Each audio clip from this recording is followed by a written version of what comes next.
ในช่วงเวลาต่อจากนี้ไปธรรมภาพ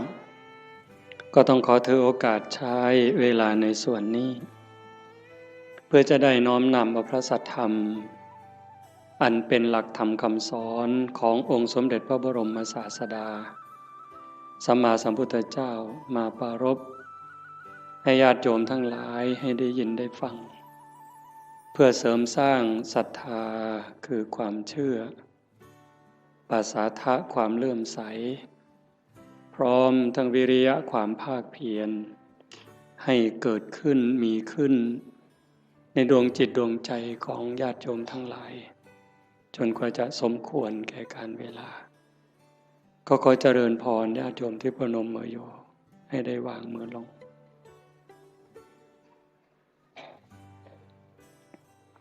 วางมือไว้บนตักนั่งเจริญสมาธิภาวนาควบคู่ไปกับการฟังธรรมคิดดูอีกทีมันก็น่าใจหายวันเวลามันผ่านไปเร็วที่น่าเสียใจน่าเสียดายก็คือมันไม่ได้ผ่านไปเปล่าผ่านแล้วผ่านเลยแล้วเอาความแก่ให้เราเอาความพลัดพรากให้เราพาความตายใกล้เราเข้ามาเราผู้เป็นสัตว์ที่ยังต้องเวียนว่ายตายเกิดไม่รู้จบไม่รู้สิ้นเราก็ยังเผลอเราก็ยังมัวประมาทเหมือนกับว่าเราจะไม่ตายหรือบางคนก็เชื่อว่าตายแต่คิดว่าตายแล้วคงจบหรือยังไงในขณะที่เราหัวเราะสนุกสนานรู้หรือไม่ว่าความตายก็ไม่ได้ปล่อยโอกาสความแก่ก็ไม่ได้ปล่อยให้เราผ่านไปขณะเรากินเราเล่นเราสนุกสนานความแก่ความเจ็บความตายเขาก็ทำหน้าที่ไล่หลังเรามาตลอดเวลาแม้แต่เราทำบุญให้ทานรักษาศีลฟังธรรมเจริญภาวนาความตายความแก่ความเจ็บเขาก็ทำหน้าที่ตามปกติทั้งคนดีคนชั่วคนบุญคนบาปมหาโจรหรือพระอริยเจ้าความแก่ความเจ็บความตายเขาก็ตามหลังมาทำหน้าที่โดยปกติไม่ได้สนใจว่าใครจะเป็นใครแต่ที่องค์สมเด็จพระบรมศาสดาสัมมาสัมพุทธเจ้าสรรเสริญยกย่องให้คุณให้ค่าก็ตรงที่บุคคลนั้นเป็นผู้ไม่ประมาทเราอาจจะมีความสนุกจริงได้กินได้เล่นได้ร้องได้รำได้สนุกสนานเราก็จะเข้าใจว่ามันเป็นความสุขแต่ลึกๆมันมีความรุ่มร้อนเผาลนอยู่ชีวิตชนิดนี้เนี่ยเป็นชีวิตที่ขาดทุนต่อให้มีเงินเป็นหมื่นล้านแสนล้านมีอำนาจล้นฟ้าล้นแผ่นดินมีคนนับถือทั้งโลกแต่ถ้าหากนึกถึงการกระทำของตนเองเมื่อไหร่มีความรู้สึกว่าไม่สบายใจแม้จะมีอำนาจไม่กลัวใครแต่กลัวเขารู้ไม่ได้กลัวเขาจับติดคุกติดตารางหรือเขาจะดูหมิ่นดูแคลนเขาจะเอาไปทำอะไรไม่ได้กลัวตรงนั้นแต่กลัวเขารู้เท่านั้นความสุขก็หายแล้วแม้จะขู่ด้วยสายตาขู่ด้วยคำพูดคนที่รู้เรื่องของเราก็กลัวจนหำหดแต่ตนเองก็กลัวยมบาลจะรู้อยู่เองชนิดนี้แล้วมันหาความสุขไม่เจอความสุขสงบร่มเย็นจริงๆไม่ได้ตรงกันข้าม ต่อให้ยากจนข้นแค้นหูหนวกตาบอดขอทานเลี้ยงชีวิตหากพิจารณาดูแล้วคำพูดความคิดการกระทำของตัวเองนึกถึงทีไรแล้วชื่นใจอิ่มใจภูมิใจสบายใจยิ่งคนรู้คนก็จะมีความสุขตามจะมีความภาคภูมิใจด้วยนั่นแหละเป็นความสุขจริงๆแม้บุคคลพวกนั้นจะตาบอดหูหนวกขอทานเลี้ยงชีวิตแต่นั่นคือเศรษฐีนั่นคือคนรวยรวยบุญรวยกุศลวันนี้เป็นวันฟังธรรมวันธรรมสวนะแต่มาว่าคนไม่มีบุญเนี่ยก็จะไม่มีโอกาสมาร่วมงานบุญแบบนี้ไม่สนใจไม่ใส่ใจฉะนั้นเราท่านทั้งหลายโอกาสที่เราได้เกิดมาเป็นมนุษย์ได้มาพบพระพุทธศาสนาแล้วเราจะปล่อยให้วันเวลามันผ่านไปโดยไร้ประโยชน์ได้อย่างไรเพราะเราไม่แน่ใจไม่มั่นใจเลยว่าถ้าเราสิ้นลมลงไปจากชีวิตนี้แล้วเมื่อกายกับจิตแยกทางกันเดินเราจะไปไหนโยมมั่นใจหรือยังวางใจได้หรือยังว่าเราจะไปไหนถ้าโยมถามอาตมาล่ะพระอาจารย์มั่นใจรู้ทางไปหรือยังอาตมารู้ว่าอาตมาไม่ปลอดภัยโอกาสที่จะร่วงลงสู่อบายนั้นมีสูงมากอันนี้พูดเรื่องจริงเลยเนี่ยโอกาสที่อาตมาจะต้องตกนรกนั่นก็สูง100%โอกาสที่จะไปเป็นเปรตไปเกิดอสุรกายไปเกิดเป็นสัตว์เดรัจฉานก็100%นั่นเพราะอะไรเพราะการบ่มจิตบ่มใจนั้นยังไม่ถึงขั้นบางครั้งจิตยังวุ่นวายใจยังสับสนบอกว่าอย่าคิดมันก็ยังคิดเวลานั่งเจริญภาวนาให้อยู่กับลมหายใจมันก็ได้แค่รอบหรือแค่ครั้งเดียวหายใจเข้ายังไม่ได้หายใจออกเลยมันก็คิดเรื่องนู้นหายใจออกยังไม่ได้เข้ามันก็ไปคิดเรื่องนั้นดีบ้างไม่ดีบ้างสารพัดแล้วใครเก่งทีนี้ใจตัวนี้นะสวรรค์ในอกนรกในใจนิพพานไม่ใกล้ไม่ไกลหายใจก็ได้ยินเวลาเราไปร่วมงานศพฟังเทศน์ครูบาอาจารย์ท่านก็จะพูดเสมอจิตเตสังกิริเถทุคติปาติกังขาเมื่อจิตเศร้าหมองแล้วทุกขติก็ย่อมเป็นอันหวังนั่นคำว่าเศร้าหมองมันไม่ถึงกับสกปรกเด้โยมฟังดีๆนี่นั่งหลับตาฟังดีๆคิดตามคำว่าเศร้าหมองนี่ยังไม่ถึงกับสกปรกจนน่าเกลียดเด้ถ้วยชามเราล้างอย่างดีใส่ตู้กับข้าว5 วัน10 วันผ่านไปถ้าเราจะใช้ใหม่เนี่ยโยมยังต้องล้างเพราะฝุ่นละเอียดมันเข้าไปจับแล้วถ้ายิ่งเป็นเดือนเนี่ยเรามือไปขีดดูก็จะเป็นรอยในจานนั้นแต่มันไม่ได้สกปรกเกอะกรังน้ำแกงน้ำข้าวน้ำพริกไม่ได้เกี่ยวถึงขนาดนั้น เชื้อราก็ยังไม่เกิดแต่มันเป็นฝุ่นเข้ามาจับจิตใจเราก็เหมือนกันถ้ามันยังหงุดหงิดยังขุ่นเคืองคนพูดไม่ใช่ว่าไม่ถูกหูหรอก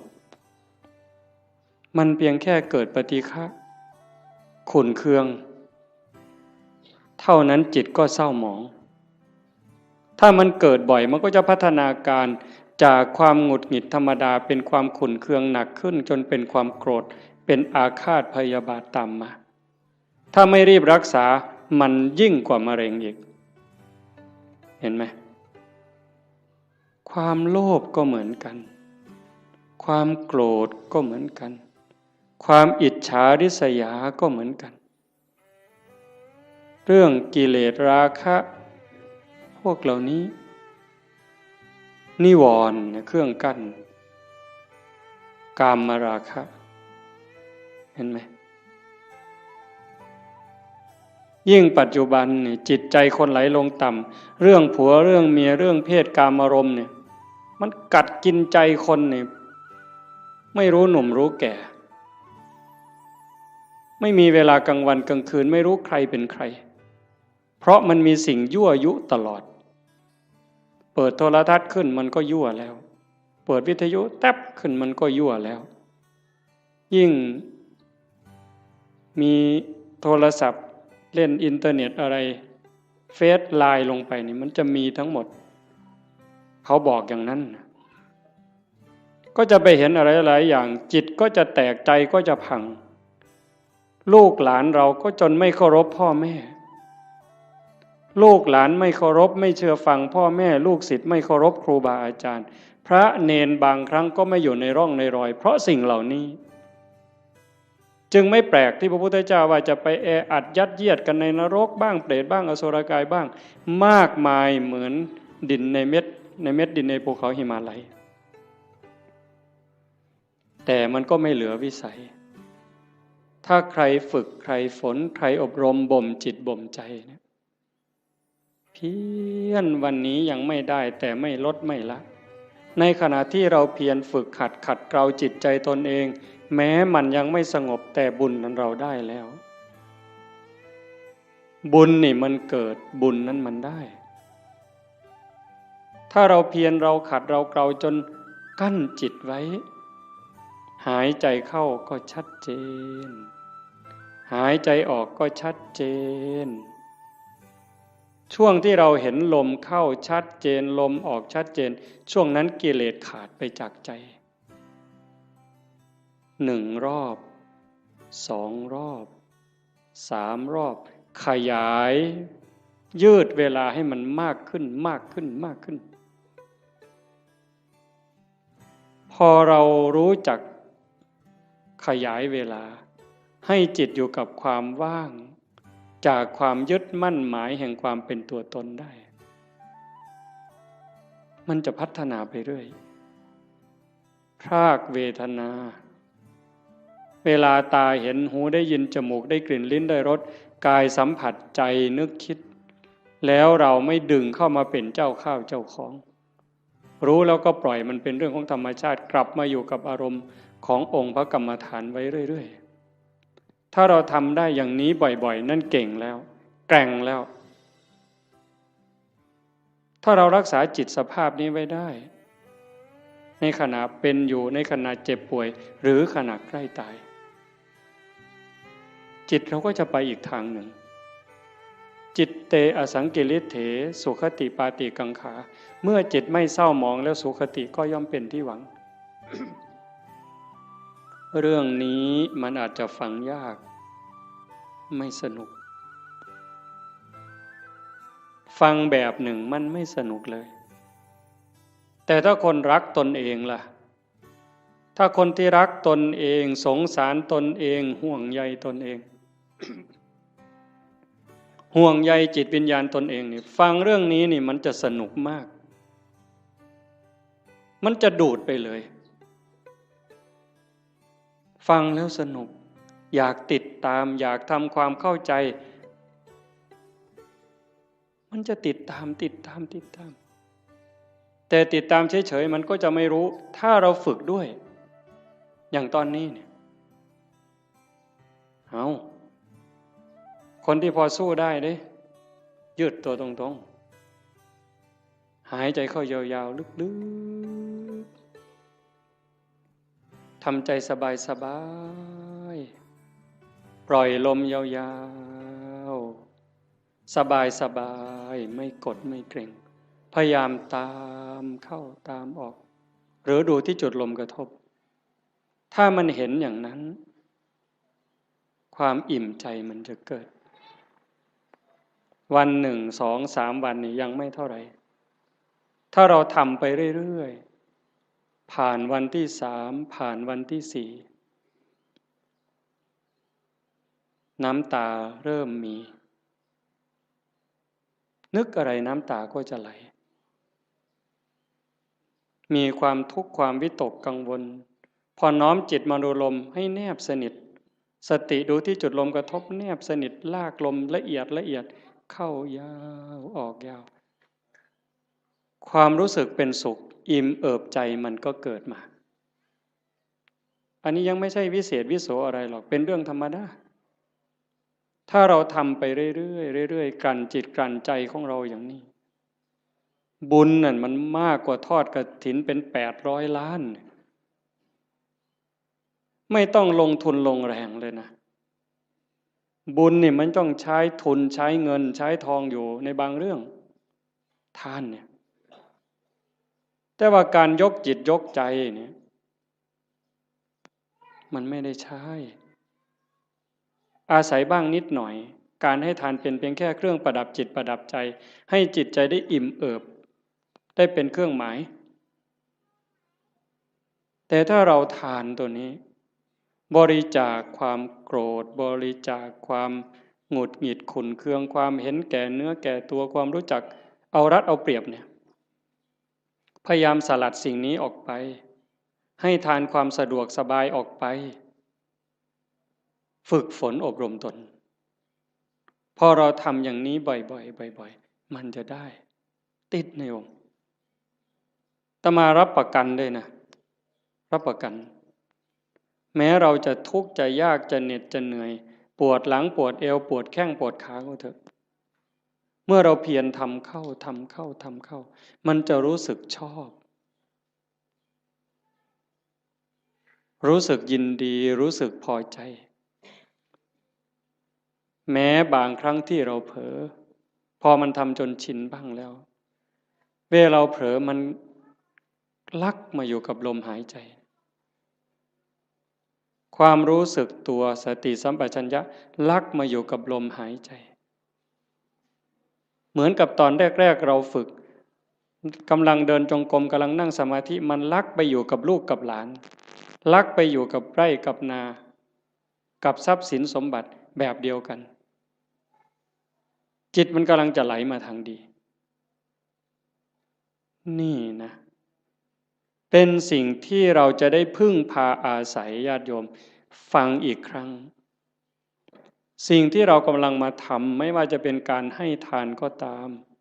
การรักษาศีลนี่ก็ตามการฟังธรรมเจริญภาวนานี่ก็ตามสิ่งนี้จะเป็นสิ่งที่เราได้พึ่งพาอาศัยชาตินี้ก็ตาม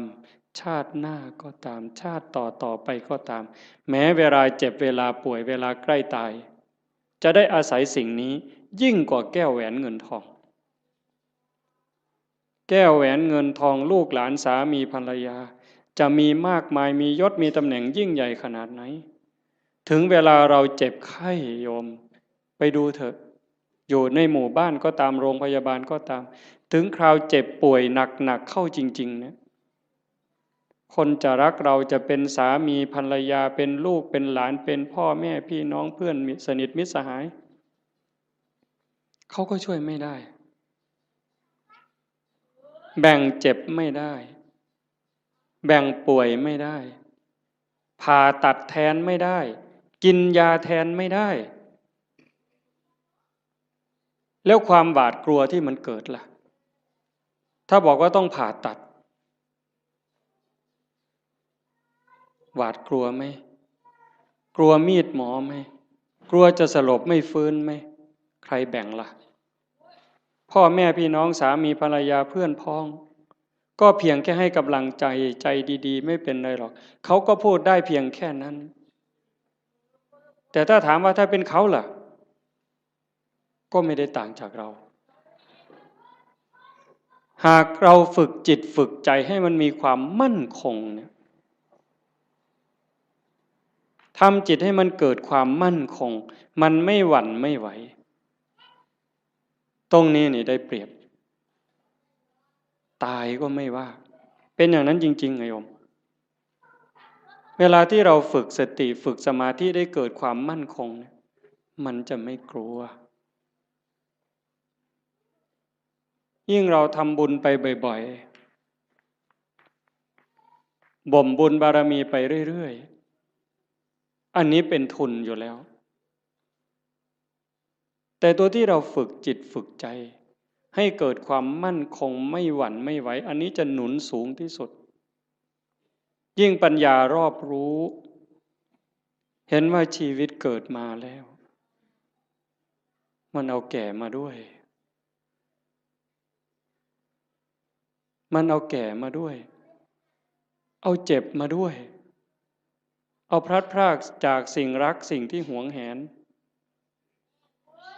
ให้เราไปประสบกับสิ่งที่เราไม่พึงพอใจไม่ปรารถนาเอาความผิดหวังในเมื่อเราตั้งใจอยากจะได้อย่างนั้นอยากจะมีอย่างนี้แต่ก็ผิดหวังอยู่เรื่อยพอตั้งใจปั๊บหวังปั๊บก็ผิดหวังเลยโยมก็เจอมาทุกคนเกิดเป็นธรรมดาแก่เป็นธรรมดาเจ็บเป็นธรรมดาสุดท้ายก็จะตายเป็นธรรมดาทำไมล่ะถึงต้องตายเพราะตายมันมาพร้อมกับเกิดในเมื่อมันเป็นอย่างนี้เราก็ต้องยอมรับฝึกจิตฝึกใจให้เห็นความจริงอย่างนี้อยู่บ่อยๆเตรียมตัวตายไว้เสมอทุกวันทุกวันมีคนไปกราบถามหลวงปู่พุทธทาสว่าทำอย่างไรชีวิตถึงจะได้ประโยชน์ที่สุดถ้าพูดถึงบุญจะได้บุญมากที่สุดหลวงปู่พุทธทาสบอกว่าให้ทำความรู้สึกเหมือนกับว่าวันนี้เป็นวันสุดท้ายวันนี้เป็นวันสุดท้ายของเราที่อยู่ในโลกพอค่ำลงวันนี้เราจะตายอะไรที่เป็นบุญเป็นกุศลที่ยังไม่ได้ทำให้รีบทำบาปอกุศลอะไรที่ยังไม่ได้ละก็ให้รีบละขัดข้องหมองใจกับใครทำผิดทำพลาดกับใครก็รีบไปขอโทษเขาซะใครทำคุณทำประโยชน์กับเรายังไม่ขอบคุณเขาด้วยปากหรือไม่ได้ขอบคุณเขาด้วยใจก็รีบซะในเมื่อเราขอบคุณเขาขอโทษเขาจิตใจเราจะปลอดโปร่งโล่งเบาขึ้นง่ายต่อการภาวนาอีกจากนั้นก็พิจารณาชีวิตมันไม่มีอะไรเป็นของเราเลยโยมดูเถอะอันนี้โยมอย่าเชื่ออาตมานะโยมใช้สมองของโยม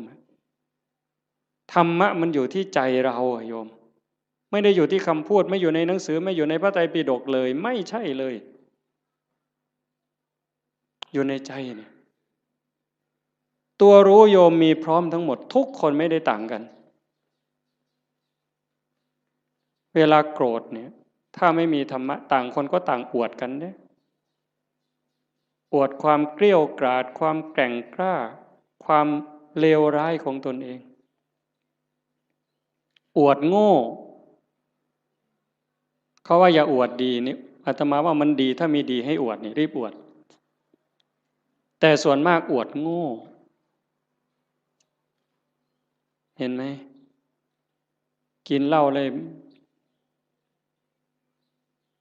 หลายลังก็ไปอวดเขาว่ากินได้หลายลังอวดโง่นั่นมันอวดโง่ไม่กลัวใครใครจะลองเอาอะไรก็ว่ามาท้าตีท้าต่อยนั้นอวดโง่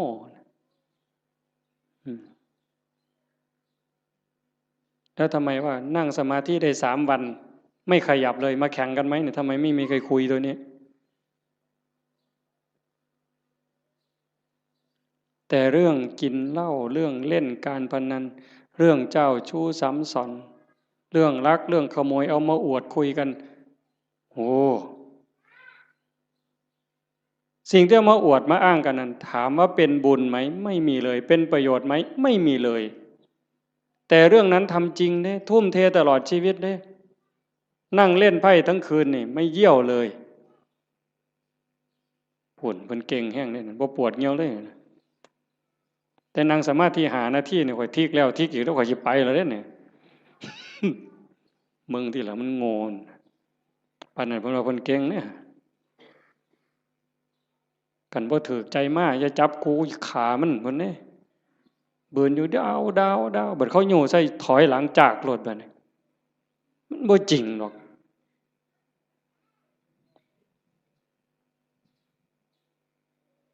แต่เวลาทำคุณงามความดีนี่โอ้ยบ่คักไม่ใหญ่บ่คักเพิ่นเด้เพียรในการประพฤติปฏิบัตินี้ก็ไม่เท่าไหร่แต่ก็ยังดีเรามาขนาดนี้ก็ให้เราเข้าใจว่าเรากำลังเก็บเกี่ยวสัมภารธรรมค่อยๆเก็บค่อยๆตำเก็บกรรมเพิ่มเติมทีละนิดทีละหน่อยอย่าสนุกสนานมากหัดพรากด้วยดิหัดพรากจากลูกจากหลานบ้างเบิ่งจังหนึ่งก็เป็นตะลุโตนย่ายอยู่ดอกกันว่าไปอเสาะเลี้ยงหลานกะยานเขาบ่ให้กินกะทำท่าหักลูกเขาไปสั่นละพอเขาให้อยู่นำที่จริงนี่เขาเห็นหมู่เจ้าหมดประโยชน์แต่โดนแล้วได้หมู่เจ้าฮู้บ่เด้ท่านฮู้โตบ่ว่าเขาว่าหมู่เจ้าเป็นคนบ่มีประโยชน์แล้วเด้ซุมื้อใครแน่แต่ครูบาได้พอได้ย่องหมู่เจ้านี่พอได้กินข้าวนำมื้อซื่อเด้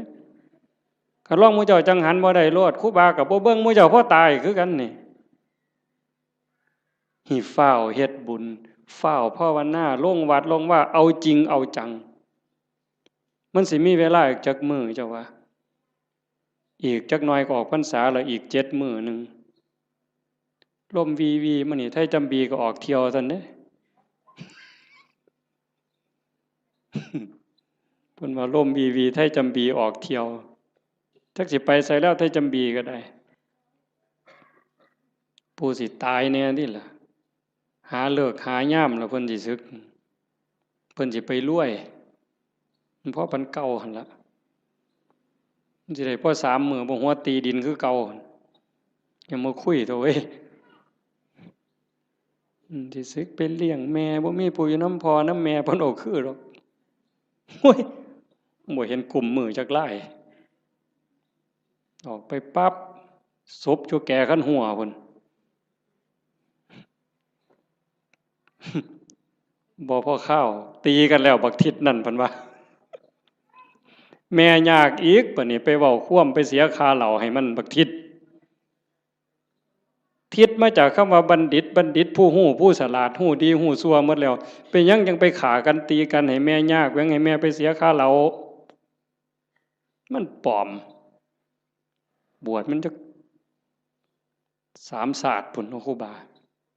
เขียวเจ้าของมันหูดำหูแดงมึงนะเพราะว่าโอกาสที่จะอยู่ในสภาพเช่นนี้เวลาที่จะเก็บเกี่ยวบุญกุศลฝึกตนเองแบบนี้มันไม่มีจะหมดโอ้บอกแล้วก็เรื่องหนึ่งเด้อยายเด้อจะว่าเรื่องดีก็ดีเด้เรื่องน่าสลดใจก็น่าสลดใจแต่ทุกอย่างมันมีคู่ในความชั่วก็มีความดีในความรู้สึกสลดใจก็มีความภาคภูมิใจอยู่ในนั้นตอนนี้สามเณรทางจังหวัดศรีสะเกษ19สามเณรในโรงเรียนนี่แหละเพราะมันป่านนั่นนี่ยังเป็นของจริงอย่าไปเห็นเราเด้อปล่อยแล้วกันสุดยอดแล้วนะ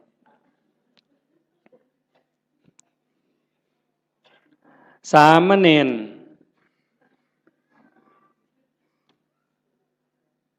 เห็นญาติโยมไปจำศีลเนี่ยฟังดีๆได้เรื่องนี้นะ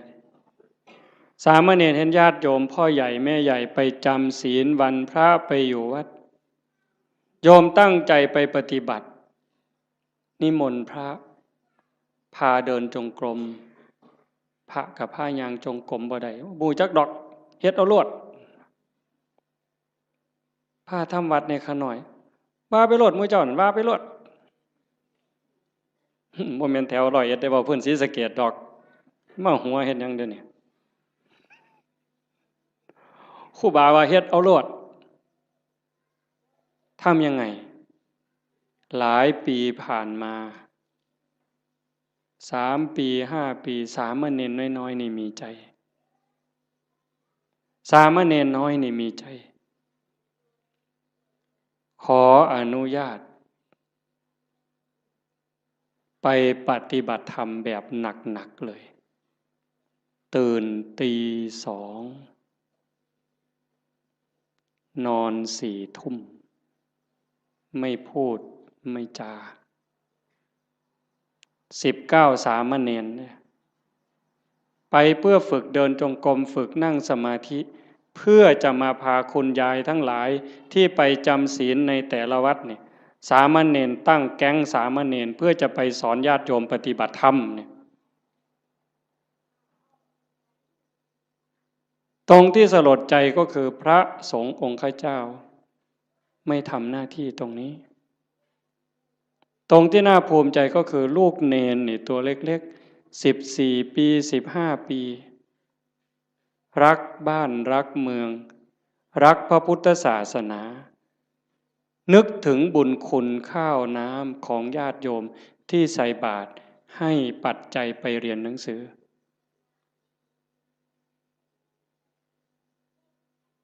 เหตุการณ์นี้เกิดขึ้นแล้วอาตมาได้ยินข่าวอาตมาก็จะสนับสนุนเต็มกำลังเลยตัวเนี้ยฉะนั้นญาติโยมโอกาสที่เราจะมีโอกาสมาร่วมกันฟังธรรมประพฤติปฏิบัติมีครูบาอาจารย์ที่ชักชวนวิงวอนขอร้องให้เราทำอย่างนี้ไม่ใช่เรื่องง่ายเป็นเรื่องที่หายากที่สุดในเมื่อเราได้แล้วมีแล้วพบแล้วเจอแล้วอย่าปล่อยให้มันผ่านไปเปล่าให้เราได้ตั้งใจฝึกฝนอบรมบ่มจิตบ่มใจตนเองอย่าไปเสียดายอย่าไปอาลัยกับความสุขความสบายแบบโลกมากนักอย่าไปอยากร่ำอยากรวยถ้าจะรวยมันก็รวยแล้วเฮ็ดมาตั้งแต่หัวทอบักแข่งหมดตั้งแต่เป็นบ่าวเป็นสาวก็เฮ็ดมาเต็มกำลังแต่งการแต่งงานมีขอบมีขั้วก็หัวหมุนก้นซุบปากกัดตีนยันบาแบกหลังหนุนคำบ่ได้ยืนขึ้นบ่ได้อยู่ปานนั่นมันก็บ่พออยู่พอกินบัดหัวงอกก่อนซ่อนเราสิหวังรวยนี่โอ้ยหมู่ข่อยว่าเจ้ากินยาพิษเม็ดแล้วข่อยว่าเนี่ยข่อยว่าเจ้าบ่พบปัวแล้วคันรวยเจ้ารวยแต่เหิงแล้วสิมารวยเอามือนี่มันบ่แม่นแล้วล่ะพี่ภาษาถามล่ะยามใดเท่านั้นสิมาแม่นบ่ยายได้ยินบ่ย่างผ่านเมียนมายายมื้อเอิ้นใส่บ่ยายเย็นมาหลายมื้อแล้วตัวบ่ว่าตัวฝ้าวเขามันมีอีหยังเป็นของเฮาเนี่ยก็คิดเบิ่งดีๆอีหยังที่เฮาควรอยากได้หลายๆบอกแนวนี้บ่แม่นให้ขี้คร้านเด้อโอ้ยฟังเทศน์แล้วเป็นนี่กูนอนซะดอกเพิ่นสิว่าก็บ่แม่นอีกแนวนั้นเฮ็ดตามสมควรตามกำลังให้มันได้พระพุทธเจ้าเพิ่นบ่สอนให้ขี้คร้านขยันแฮงแต่ดีแต่ว่าให้ฮู้ว่าสิ่งเหล่านี้เนี่ยเป็นสมบัติของโลกบ่โดนเฮาก็จากมันคันเฮาบ่จากมันมันก็สิจากเฮาเทิงตอนเป็นแล้วก็ตอนตายลางเทื่อเฮาเป็นอยู่นี่โจรมาลักไปซ้ ลังเทื่อมันลักเอาโดยมันบ่บอกเฮาลังเทื่อมันมาญาติเอาซื่อๆดีบ่ดีเฮาเจ็บย้อนทรัพย์เจ้าของเขายืมแล้วบ่คืนอันนี้ก็มีอยู่เห็นบ่อันนั้นของภายนอกแม้แต่ของภายในที่เฮามีโยมว่ามีหยังเหรอโยมสำบายแน่เอาถามโยมเด้นี่แม่ใหญ่หมู่เจ้าเฒ่าแล้ว70ก็มีแล้วหมู่เจ้าสำบายย้อนมีอีหยังแหน่ลองเว้าให้ฟังเบิ่งมีลูกยากนำลูกบ่คิดเบิ่งดีๆบ่มีลูกนี่ย้อนสำบายนำลูกกับยากนำลูกอีหยังหลายกว่ากันตอบแบบถูกต้องเด้เจ้าอย่าหาวเด้อย่ามาเว้าเอาใจอาตมาเด้เอาใจเจ้าของมีหลานระวังภูมิใจดีใจกับหลานกับยากน้ำหลานนี่อันใดหลายกว่ากันมีมีหน้าดีใจน้ำหน้าภูมิใจสำบายย้อนมีหน้ากับยากน้ำมีหน้าอีหยังหลายกว่ากันเอาเว้าเนี่ยเฮาอยากได้นี่มีรถแล้วนี่ยากน้ำรถกับสำบายน้ำรถนี่อันใดหลายกว่ากันจักหน่อยมันก็ว่าน้ำมันหมดน้ำมันเชื้อเพลิงหมดน้ำมันเครื่องหมดยางเหี่ยนเบรกบ่ดีไฟบ่ออกแต่บ่ดังตำรวจจับเอาที่ไรเจ้าบ่ต้องบอกไปส้นไปขวมนี่อันนั้นของทั้งนอกสร้างมันตัวนั้นรถเพ่บ่ซ่อมจูดไฟถิ่มก็บ่เดือดร้อนดอกเว้าพื้นเจ้านี่บัดเจ้ามีตานี่เจ้ายากน้ำตาบ่เอา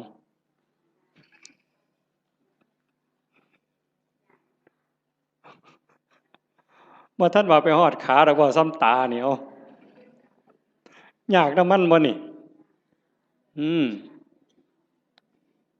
มีผมนี่จะว่ายากน้ำผมนี่ซ้ำใดเจ้าว่าตั้งแต่เจ้าเกิดมาตั้งแต่โกนผมไฟตั้งแต่ตัดมาแต่ฮอดพุ่นตั้งแต่พุ่นจนฮอดพี่หมดจักแสนเหรอค่าตัดผมเนี่ยค่าตัดค่าย้อมมันนี่หมดไปจักแสนผู้บางคนผมยื้อผมซื้อกับเฮ็ดให้มันหยองเอาลองเบิ่งเจ้าเอาผู้หยองกับเฮ็ดให้มันซื้อเอาลองเบิ่งบ้าบ่พอปัวเนี่ยเอามันยาวก็ไปตัดให้มันสั่นผู้สั่นไปต่อเอาลองเบิ่งเจ้าผู้ผมดำก็ไปย้อมผมแดงเอาลองลองเบิ่งยากสำาใดนี่ย้ำผมนี่เอาหวยบ่ต้องบอกถึงมันเป็นรังแค่บ่ต้องบอกถึงกับสากับล่างได้นี่ซ้ำยากน้ำสียากน้ำหวีมันนี่ก็พอแห้งแล้วมือหนึ่งหวีแสกกลางมือหนึ่งเป๋ไปทั้งซ้ายมือหนึ่งเป๋ไปทั้งขวามือหนึ่งหวีเสยไปทั้งหลังขย่มพ่อใหญ่กำนันเนี่ยหมอหนึ่งหวีทั้งงอนมาปกไว้หน้าผากเนี่ยโอ้ร้องเบิ่งที่ละคนมันยิ่งยากสำเร็จยากสำน้ำผมซื่อๆเนี่ยโอ้บอกผื่นป่าคนเนี่ยแต่มามันพอสมควรเด้อเนี่ยมู่ว่าของยากจักเม็ดเด้เนี่ยตั้งแต่ก่อนหวีเรียบร้อยสมมุติมันเฮ็ดเป็นตั้งเฮ็ดหัวจรวดขึ้นมาอีกก็เทื่อมันสิเฮ็ดได้ไม่ไงอันนี้พื้นผมเนี่ยตาก็ยากน้ำตาขันมันเป็นโรคต่อกระจกต่อเนื้อต่อลมต่อหินเอาทีละหูล่ะยากน้ำหูบ่มันก็ดีอยู่มันได้ยินแต่ว่าได้ยินเขาด่าก็ขอบมันมีหูเนี่ยละเว้ยขันกูหูหนวกกูก็สิบ่เดือดร้อนซะดอก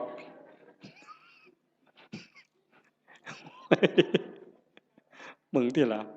ว่ามันดีบนไหนล่ะพุทธเจ้าว่าบ่เนี่ยพระพุทธเจ้าเพิ่นสอนกรรมฐานนี่หลวงพ่อเจ้าคณะอำเภอหลวงพ่อเจ้าคณะตำบลเป็นอุปชฌาย์พร้อมบวชเนียนก็ตามเลยเพิ่นเฮียนกรรมฐานเกษาผมทั้งหลายโลมาขนทั้งหลายหน้าขาเล็บทั้งหลายตะโจอีหยังทันตาฟันตะโจหนังผมขนเล็บฟันหนัง ตั้งแต่ขนตาซื่อๆนี่ไม่ไงยากบ่ขนตาเจ้าวะมันก็บ่ได้ยากนะมันปานใดล่ะมันอยู่ซื่อๆบัดมันโลนเข้ามาแท่งเข้าทั้งในนี่เจ้าโอ้ยกูมาคือละงนหวยคักแต่น้อบัดนี้เนาะขนตาซื่อๆนี่ได้นี่บ่พอล้มพอตายแต่มันหันหนหวยเนาะแขวบาดนี้เอาผมขนเล็บเอาเล็บก่อนตัดมาหลายปานใดนี่เล็บหมดมีดจักดวงขูดไปเท่าใด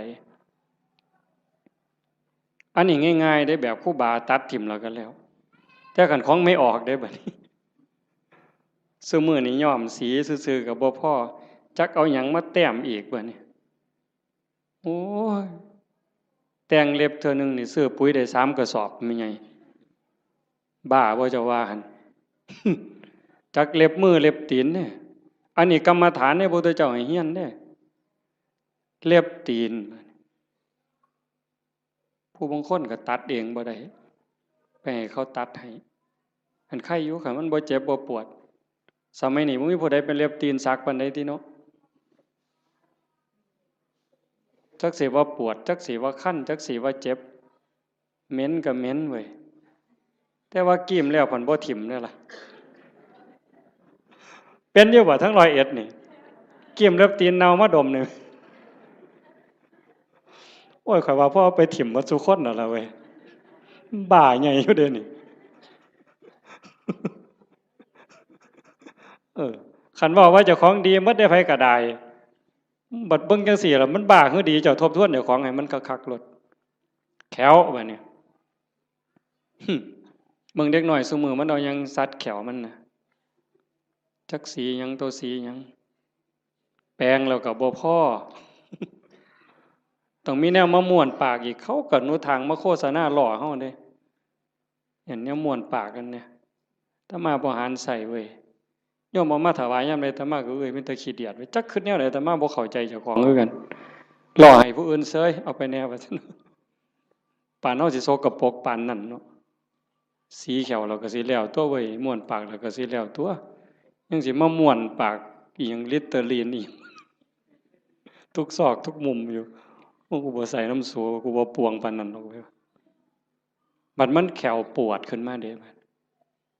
ปวดมาเจ็บมาบัดได้ยิ้มใส่กันตอนเป็นบ่าวเป็นสาวเพิ่นก็ว่าเพิ่นคักพุ่นล่ะมีความสุขอยู่ยิ้มใส่กันนั่นแต่ว่ามันปวดขึ้นมานี่แล้วแม่ใหญ่บัดนี้ไว้โยมสมมุติว่าอาตมามีมนต์พิเศษคาถาดีๆนี่เสกให้โยมรวยผู้ละ100 ล้านหมดซุคนนี่เอาบ่ยายเพียงเท่าเดียวนี่เงินในบัญชีตุ๊บผู้ละ100 ล้านซุคนเอาบ่ยายไผเอาแน่ยกมือแต่ว่ามีข้อแม้เจ้าต้องปวดแขวตลอดชาติเอาบ่ยายเอาเสียเงิน100 ล้านไปปัวปวดแขวบ่ให้เศร้าเด้คาถานี่ต้นตายเด้บ่เอาเห็นบ่หนังล่ะบัดนี้นี่คือกรรมฐานที่พระพุทธเจ้าเพิ่นให้เฮียนได้อุปชาทุกองค์บวชเน้นบวชพระต้องให้เฮียนปัญจกะกรรมฐานหนังออนซ่อนหนังกันนี้ได้คนเนาะไม่ออกคันผู้ใดบุญหลายเพิ่นรักษาศีลไว้ดีให้ท่านรักษาศีลมีเมตตาเกิดมาชาติหลังนั้นเพิ่นสิเป็นคนมีผิวขาวผิวงามผิวเนียนดำก็ดำงามมันเนาะขาวก็ขาวงามผิวเกลี้ยงใสบ่มีฝ้าบ่มีสิวบ่มีกระหนังเต่งตึงเป่งปังว่าซั่นเนาะอันนั้นย้อนบุญเด้อันผู้บางคนบัดนี้ขาวก็ขาวอยู่ดำก็ดำอยู่แต่ว่าเป็นด่างๆจังซี่ก็มีย้อนบาปด้วยนั่นย้อนบาปบ่มีศีลแน่ขี้โกรธขี้เครียดแน่อาฆาตจองเวรแน่สารพัดนั่นล่ะบาปบ่น้ำบาป มันนี่ก็มาหลงกันอยู่บนนี้จริงๆนั่นมันก็มีแค่หนังบางๆเพิ่นว่าหนังของเราผู้หนึ่งหนังกำพร้าที่บอกว่าสวยผิวเนียนขาวอมชมพูเนี่ยกับผิวดำผิวด่างขี้กากขี้เกลื่อนทั้งหมดเนี่ยแต่ละคนนี่ลอกออกมาปั้นเขากลมๆนี่ทอกับบักท่านหน่วยเดียวซ้ำนี่นึงนี่ห่อไว้ซ้ำนี่ล่ะมองเฮาหลงกันว่างามบ่งามก็ซ้ำนี่ล่ะแต่คันขูดหนังกำพร้านั่นออกมาปึ๊บมันสิคือกันหมดพอแต่ไต่หนังกำพร้าลงไปปั๊บก็สิมีน้ำเลือดน้ำเหลืองน้ำหนองแดงใจว้ายอยู่จังซั่นตับไตใส่พุ่งก็ยากน้ำมันเมิดอันนี้เว้าถึงมีอันไหนยากน้ำอันนั้นเด้ท่านฝ่าหลวงประเด็นเด้มีผมก็ยากน้ำผมมีขนก็ยากน้ำขนมีตาก็ยากน้ำตามีหูก็ยากน้ำหูแขวก็ยากน้ำแขวแปลงฟันตั้งแต่เกิดมาจนหอดมื้อนี้เป็นตาอิ่มเป็นตาเบื่อบ่เจ้าว่าอาบน้ำล้างหนังนี่ก็ตั้งแต่ไตมาล่ะก็ยังบ่ทันแล้วอยู่เด้จนก็เอาน้ำร้อนล้างเทื่อสุดท้ายมันยังจบบ่ได้ล้างเองดอกตอนนั้นก็ล้างให้จังสิเศร้ามีตับก็ยากน้ำตับยากบ่อันเฮาบ่ทันว่าเป็นโรคตับนี่เฮาบ่งึดน้ำมันปานใดเด้แต่คันเขาว่าเป็นโรคปั๊บยากล่ะมีไตยากน้ำไตมีปอดยากน้ำปอดมีอันใดยากน้ำอันนั้นสุดท้ายก็ย้อนมีชีวิตก็จังได้ยากพระพุทธศาสนาเพิ่นสอนบ่ให้เกิดคันบ่เกิดซะอย่างเดียวจบปัญหาที่เฮาต้องมาทุกข์มายากมาลำบากลำบนมาเกิดมาแก่มาเจ็บมาตายนี่ย้อนมันมีเกิดเฮ็ดจังไดจังสิบ่ได้เกิดเฮ็ดตามคำสอนพระพุทธเจ้าก็เริ่มต้นจากการละบาปซะก่อนละบาปบ่ทำบาปด้วยกายวาจาใจแล้วก็ทำบุญกุศลให้หลายๆทำบุญด้วยกายด้วยวาจาด้วยใจให้ทานรักษาศีลเจริญภาวนาฟังเทศน์ฟังธรรมอ่อนน้อมถ่อมตนเพื่อเฮ็ดอยู่จังซี่เพียรประพฤติปฏิบัติขัดเกลาเจ้าของเฮ็ดบุญกุศลให้หลายๆแล้วก็ฝึกชำระจิตชำระใจให้มันสะอาดบริสุทธิ์เฮ็ดหยังลงไปแล้วให้มันผ่านไปได้บ่คันบ่ภาวนานี่จบเลยบัดนี้ตรงนี้ใส่เวลาอีกจักนิดนึงสะจิตตะปริโยทปนังชำระจิตให้ขาวรอบจากการละบาปมาบำเพ็ญบุญกุศลให้หลายๆเป็นเครื่องรอเลี้ยงเป็นเครื่องจูงจิตจูงใจยกจิตยกใจแล้วมาว่างฝึกปล่อยฝึกว่างโดยเฉพาะเจริญพระกรรมฐานหัดให้กายกับใจทำงานอันเดียวกันเมื่อกายกับใจทำหน้าที่อันเดียวกันอยู่ในอารมณ์ปัจจุบันหรือปัจจุบันธรรมเนี่ยจิตเราจะวางจากอารมณ์ข้างนอกธรรมะเป็นอากาลิโกปฏิบัติได้ให้ผลได้ไม่จำกัดการนี่คือความพิเศษพุทธศาสนาไม่มีเสื่อมไม่เคยเสื่อมแล้วก็จะไม่เสื่อมให้ผลตลอดเวลาอากาลิโกปฏิบัติได้ให้ผลได้ไม่จำกัดการสันทิฏฐิโกเป็นสิ่งที่ผู้ศึกษาและปฏิบัติจะพึงเห็นได้ด้วยตนเองผู้ศึกษาและปฏิบัติจะพึงเห็นได้ด้วยตนเองสันทิฏฐิโกเป็นสิ่งที่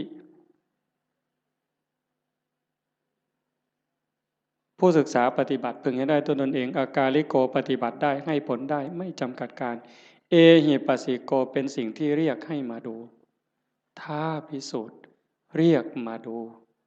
โยมก็ลองทำตอนนี้เมื่อเราหายใจเข้ายาว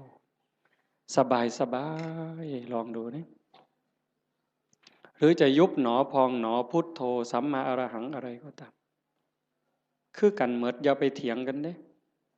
อีหยังผิดอีหยังถูกอันนั้นท่านเว้าฮอดผิดฮอดถูกดอกเบื้องต้นเนี่ยมันจะคือกันหมดคือกันแต่มันสิส่งไปฮอดไสมันมีสันมีเหย้ากลัวกันอยู่ไปได้กลัวกันอยู่แต่ว่าเบื้องต้นเนี่ยมันจะคือกันหมด พียงแค่เป็นอุบายเฮ็ดให้จิตสงบให้ใจสงบมันสิคือกันพุทโธก็ตามยุบหนอพองหนอก็ตามสัมมาอรหังก็ตามหรือบ่ว่าหยังก็ตามเบิ่งแต่ลมหายใจซื่อๆอาตมาบ่ว่าหยังดอกมันขี้คร้านคันใส่ก็ใส่เสริมจักนิดนึง5 นาที10 นาทีพอได้เรื่องแล้วก็ปล่อยส่วนมากก็เบิ่งลมหายใจเข้าลมหายใจออกลองเบิ่งตอนนี้หายใจเข้ายาวสบายสบายไม่กดไม่เกร็งออกยาวสบายสบายไม่กดไม่เกร็งหายใจเข้าก็รู้หายใจออกก็รู้ลมสั้นก็รู้ลมยาวก็รู้ลมหยาบก็รู้ลมละเอียดก็รู้เฮ็ดอยู่ซ้ำนี้ล่ะเมื่อเฮาเฮ็ดไปเรื่อยๆเรื่อยๆพอใจเฮ็ดยินดีเฮ็ดสงบหรือบ่สงบบ่เกี่ยวหวังอย่างเดียวว่าเราทำเพื่อบูชาพระพุทธเจ้าถวายเป็นพุทธบูชาคิดเอาซ้ำนั้น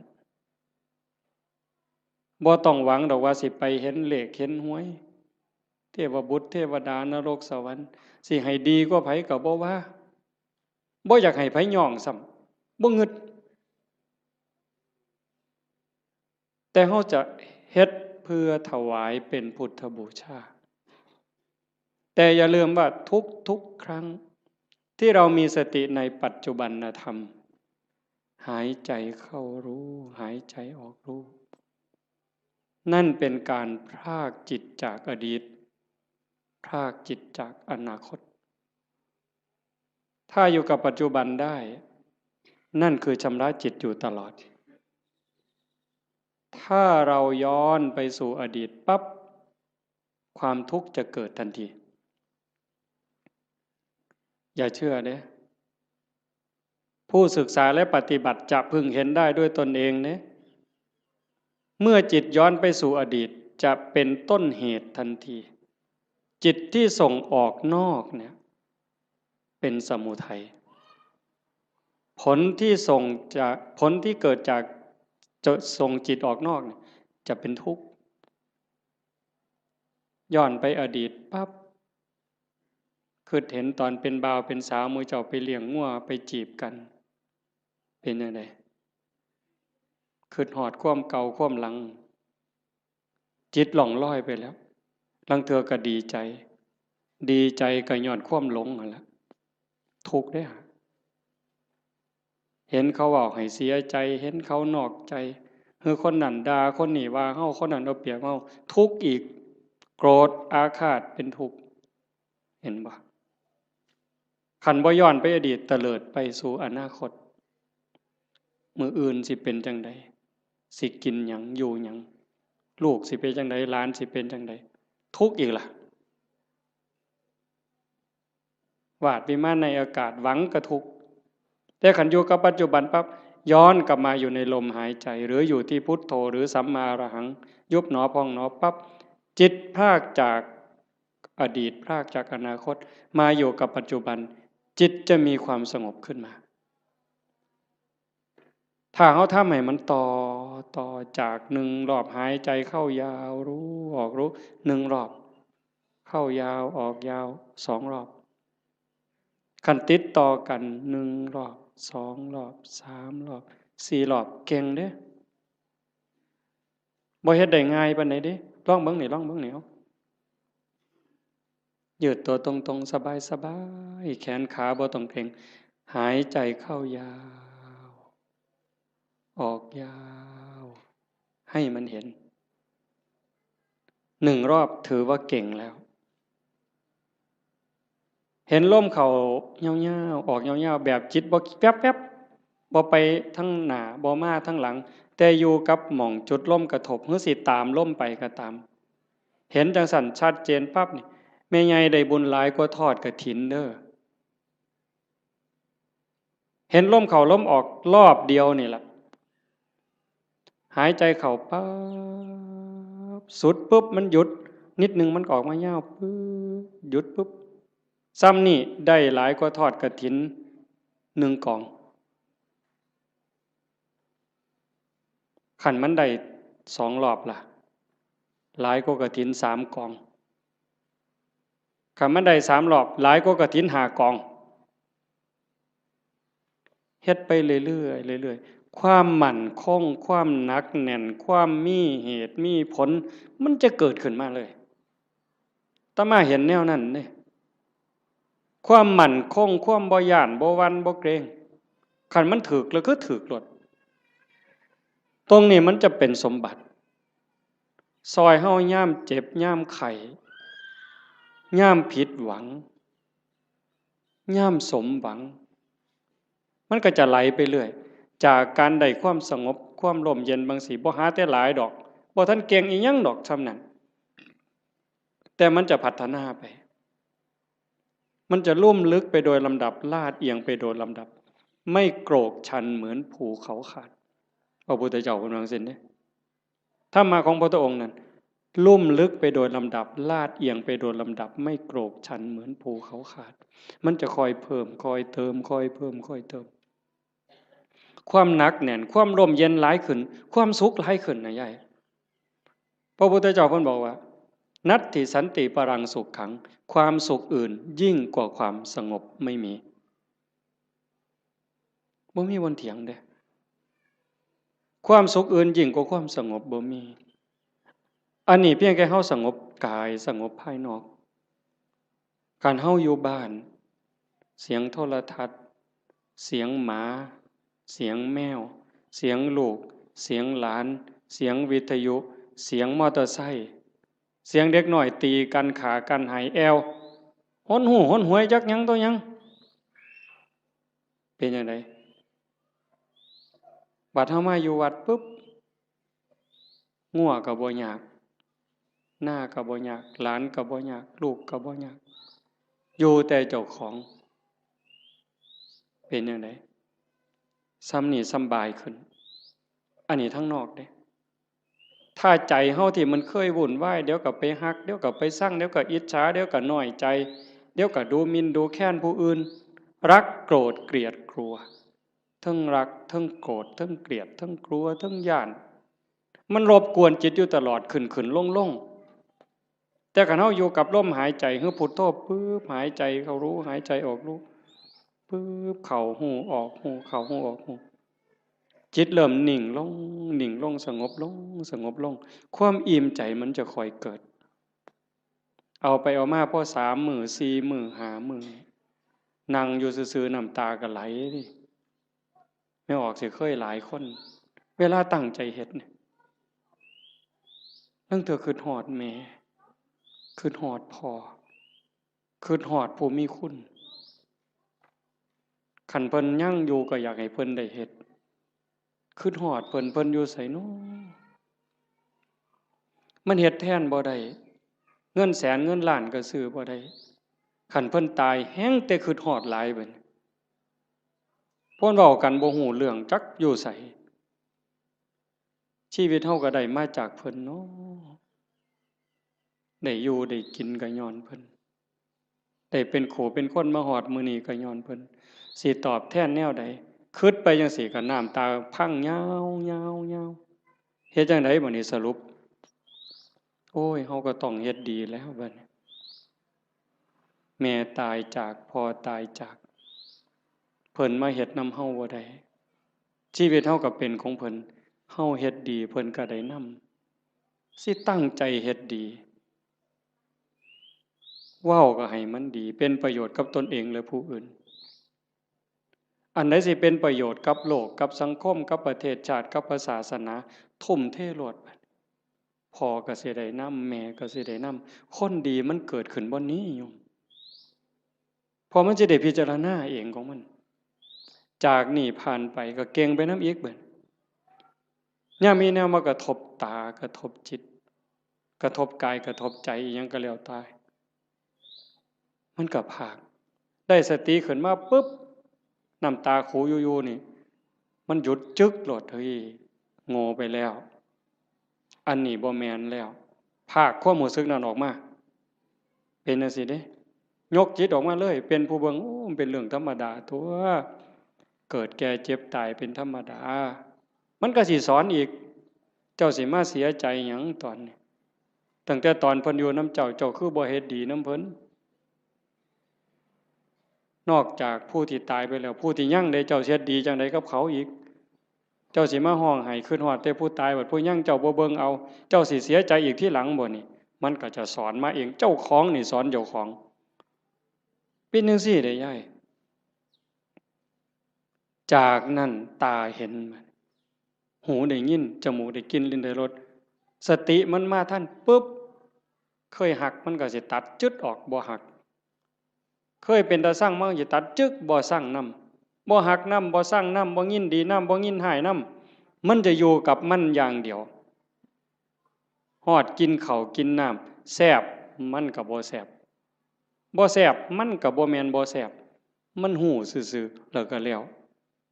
ด่ากับย่องซ้ำกันบัดเจ้าสิสรรเสริญเจ้าสินินทาสิดูถูกข่อยก็ซ้ำเก่า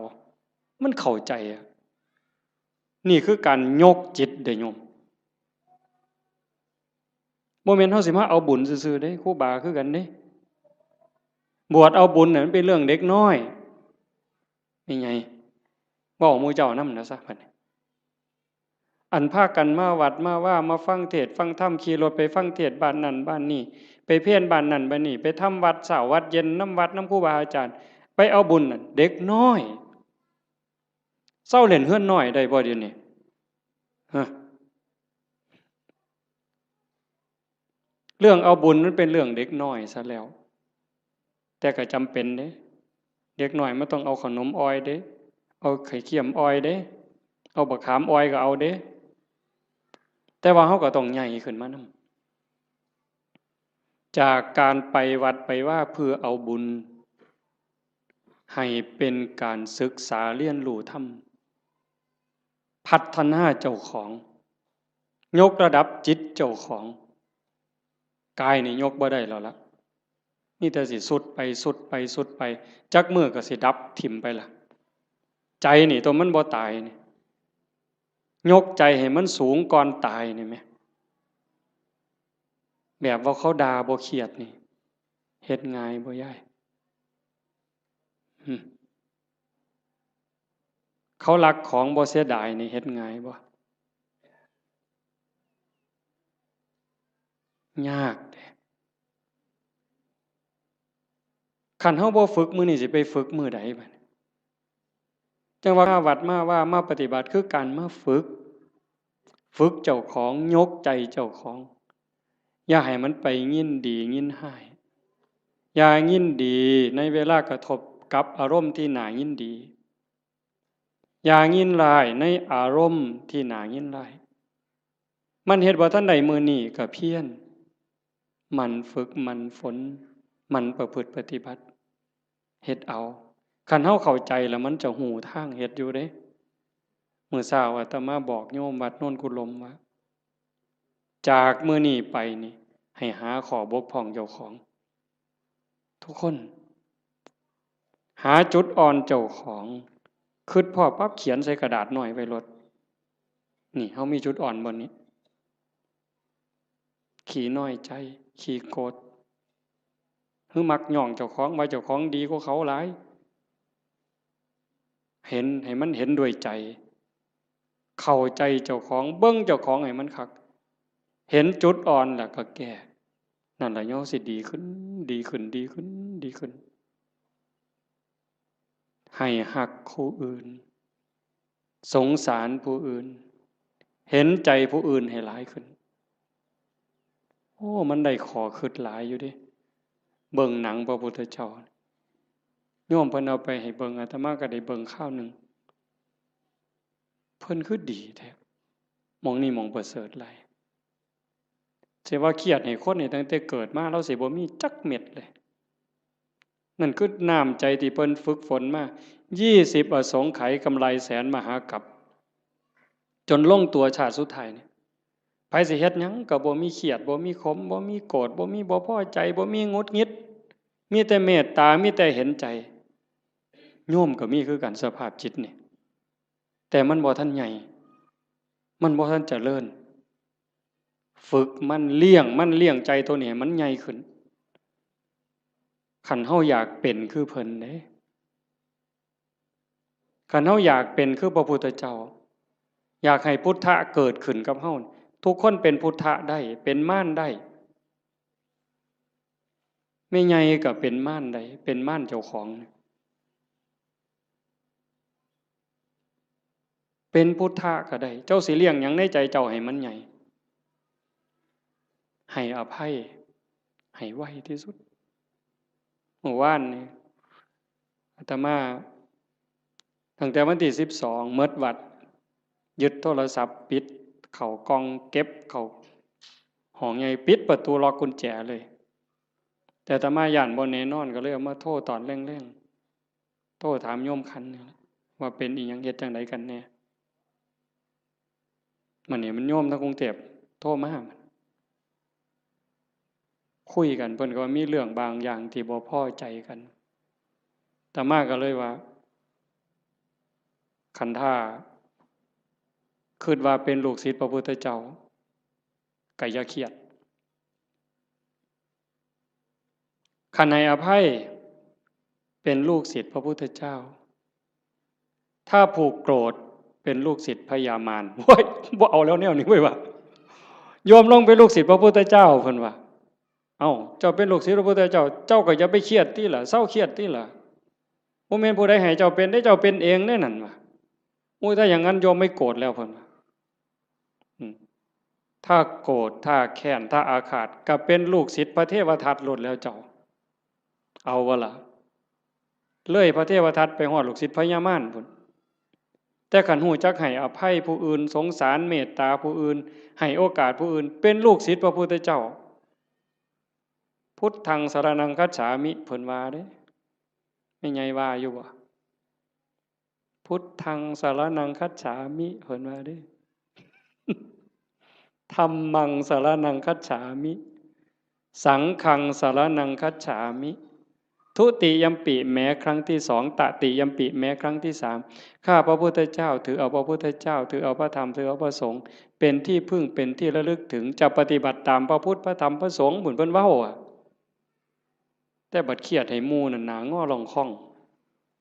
เว้ยตัวพระพุทธเจ้าพุ่นมานี่เจ้าโอ้ยจะไปไว้ไสบาปบัดนี้ตัวหลวงพ่อเจ้าคณะอำเภอกับบาปอยู่มันก็บ่ปานตัวพระพุทธเจ้าเด้อตัวครั้งที่1ยังบ่พอได้แม้ครั้งที่2เพิ่นยังว่ายืนยันอีกอยู่นี่ทุติยัมปิแม้ครั้งที่2ตติยัมปิแม้ครั้งที่3ยังเครียดให้หมู่อยู่เบิ่งที่ละกิเลสมันบ่ปล่อยเจ้าง่ายๆได้แม่ใหญ่คันเจ้าบ่ตั้งอกตั้งใจนี่บ่ทันเด้เบิ่งเจ้าของให้คักเด้อสิสรุปแล้วเด้เบิ่งเจ้าของให้ดีๆทบทวนตั้งแต่เฮาเข้าวัดมาจนฮอดมื้อนี้เฮาดีขึ้นกว่าเก่าบ่เฮ้ยยายตัดสินด้วยความเป็นธรรมเด้เจ้าของนั่นล่ะฮู้เองตัดสินเจ้าของว่าดีขึ้นกว่าเก่าบ่ความโลภกูลดลงบ่น้อเวลาไปจำศีลนุ่งผ้าขาวอยู่วัดขันวัดใดเพิ่นให้ตักอาหารบนโต๊ะกูไปก่อนเนี่ยกูเอาขึ้นฮอดผู้ทั้งหลังบ่น้อนี่เบิ่งเป็นแนวใดยังไปสุดโต๊ะยังถอยมาอีก3ก้าวเทมือมาข้างหลังหยุมขนมมอมอีกเทื่อนึงบ่ซ้อมเด้นี่ครูบาก็คือกันเด้กันว่านั่งสมาธิว่าซั่นหมู่พานั่งสมาธิอยู่ศาลาเพิ่นไปดอกเดินจงกรมไปทั้งกุฏพุ่น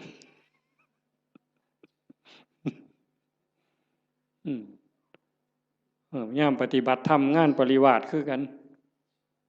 ยามหมู่เดินจงกรมเป็นแถวเพิ่นก็ไปดอก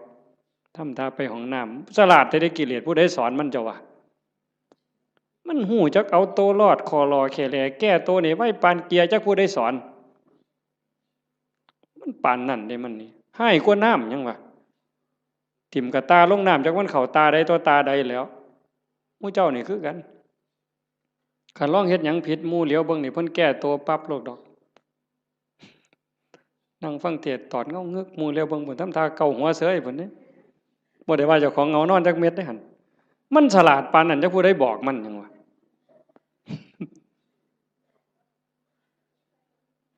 เดินจงกรมงอกงอกไปทางกดเพิ่นปั๊บหมุนปึ๊บทำท่านั่งในพี่ดอกไว้บ่ไปนั่งน้ำหมู่ดอกหลายเพิ่นว่าเท่านั้นก็โกนเพิ่นว่าเท่านั้นก็ตดเพิ่นว่าเอ้านั่งกดผู้เดียวพี่ดอกเพิ่นว่านั่งคัดตมาดได้ปึ๊บพุทโธพุทโธสมควรแก่เวลาปักสลาดมึงที่ละมันเจ้าสิรอดมันสั่นบ่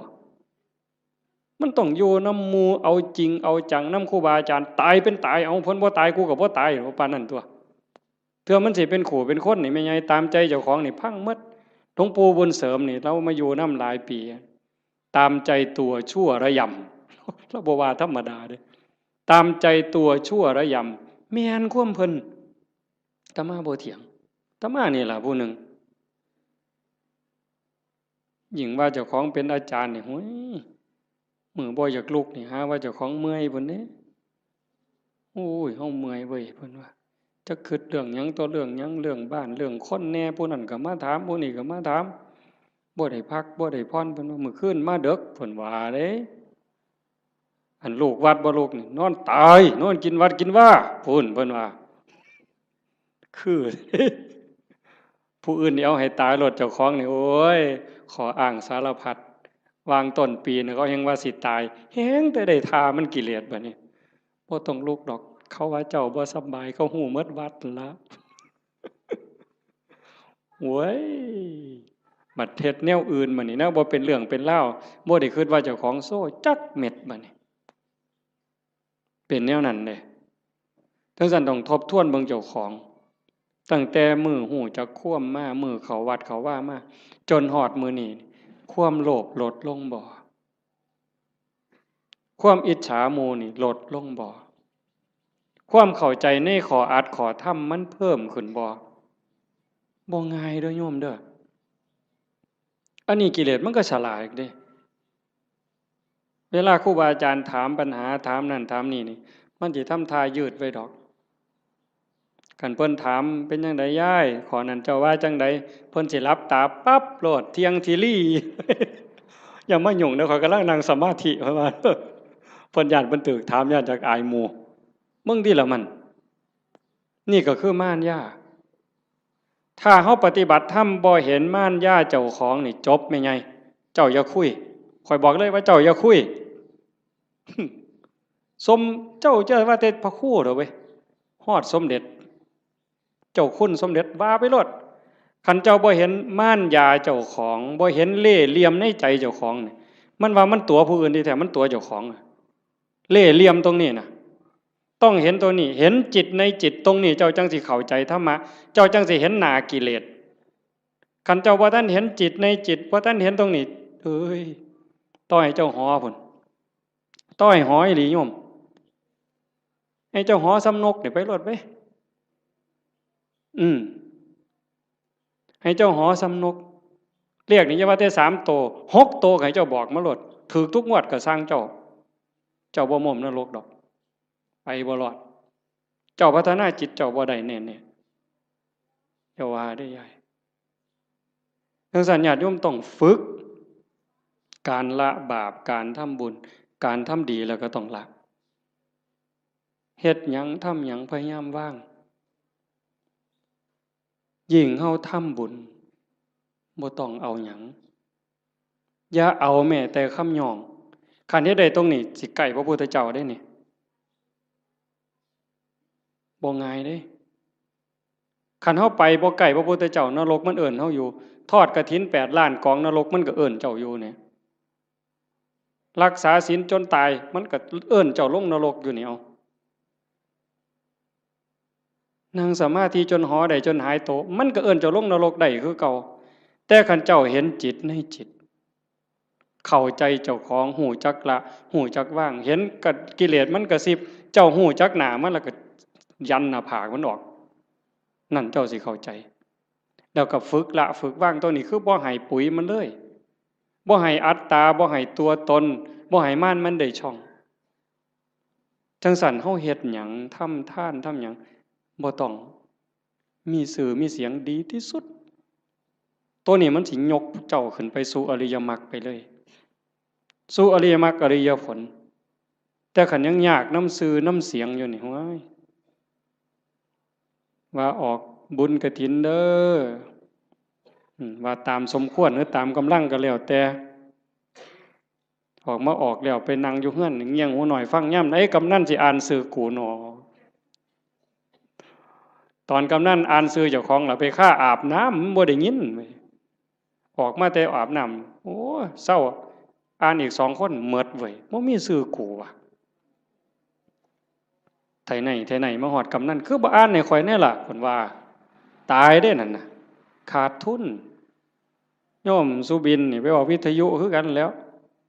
คือบ่มีซื้อข่อยเนี่ยละย้ายเพิ่นสิว่าจักมื้อนึง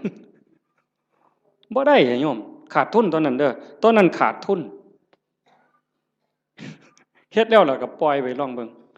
เพิ่นสิอ่านก็เรื่องของเพิ่นบ่อ่านก็เรื่องของเพิ่นแต่กิเลสมันก็มักย่องเด้นี่คันได้ถูกอ่านซื่อจักหน่อยแล้วโอ้ยหน้าใครอึ้งลึงกันรถเข้าเฮือนก็บ่ได้มันคาประตูมันใหญ่หลายฝึกใหม่มันก็สิเป็นเสียดายอยู่ดอกกันเพิ่นย่องแล้วส่งมีแห้งแต่ขันดูเขาเฮ็ดแล้วก็แล้วไปเฮ็ดแล้วก็แล้วไปหน่อยก็ตามร้ายก็ตามเฮ็ดด้วยใจด้วยความศรัทธาจริงๆอุบายของการให้ท่านเป็นอุบายเอาชนะความเห็นแก่ตัวเอาชนะความขี้ทีเท่านั้นเด้เรื่องสวรรค์น่ะเป็นแนวล่อซื่อๆเด้พุทธศาสนาแท้ๆนั่นการให้ท่านเป็นอุบายเอาชนะความขี้ทีเอาชนะความเห็นแก่ตัวขันเฮาสละได้นั่นมันเป็นจาคะขันเฮาอยากได้ซื่ออยากให้เขาย่องอยากมีซื่อติดน้ำนั่นน้ำนี่อันนั่นมันเพียงแค่ให้ทานยายเฮ็ดนั่นเฮ็ดนี่อยากให้เพิ่นย่องอยากให้เพิ่นประกาศติดซื่อไว้ให้คนได้ฮู้ได้เห็นมันก็ดีระดับหนึ่งแต่มันเพียงแค่ให้ทานมันบ่ทันฮอดจาคะนี่สลัดออกบ่เอามาได้เอาออกเอาไปแล้วอย่ามาเฮ็ดหยังบ่เอาแม้กระทั่งคำย่องคำย่อนั่นมันสิได้เป่านิพพานเป็นของให้เปล่าบ่ได้ซื้อเพราะสลึงอันนี้ว่าน้ำก้นหลวงปู่เด้นิพพานเป็นของให้เปล่าพระอริยเจ้าตั้งแต่โสดาบันสกิทาคานาคาก็เป็นของให้เปล่าบ่ได้ซื้อเพราะสลึงแต่อาศัยการฝึกการฝนการบ่มจิตบ่มใจจังซั่นให้ฝึกมันบ่ทันล่ะยายเคยมีคนไปถามพระพุทธเจ้านี่แล้วว่าแก่แล้วเฒ่าแล้ว120 ปีบ่2เฒ่าอันเคยได้ยินตัว2เฒ่านั้น120 ปีหัวสั่นงอกไปกราบพระพุทธเจ้าโอ้ยตะกี้มั่วประมาทหลายว่าซั่นตอนนี้เฒ่าแล้วจักสิตายมื้อใดเฮ็ดจังไดจังสิได้บุญหลายว่าซั่นมันจังสิได้ทัน120 ปีเนาะมันสิเลยจักมื้อเจ้าว่าบ่ทันได้เฮ็ดบุญจักหน่อยหรือเฮ็ดจังไดมันยังสิทันมันยังสิได้หลายที่สุดพระพุทธเจ้าว่านั่งอยู่ซื่อๆบ่ต้องไปเฮ็ดหยังดอกคันจะไปทอดกฐินทอดผ้าป่าก็บ่ทันหมู่ดอกเธอจะไปหาผ้ากฐินนั่นตายซ้ำบ่ได้ทอดดอกสิไปหุงข้าวใส่บาตรที่บ่ดีดังไฟบ่ทันแล้วตายแล้วเจ้านั่งเบิ่งลมหายใจหันไปหายใจเข้าหายใจออกเข้าก็ปล่อยออกก็ปล่อยบ่มีผู้ใดเสียดายนี่คือปล่อยว่างจาคะผู้ใดเสียดายลมหายใจเข้านี่แม่นไงโอ้ยจิมันกูเสียดายได้หายใจเข้ากูบ่ออกหัวมันดอกเอาทำแม่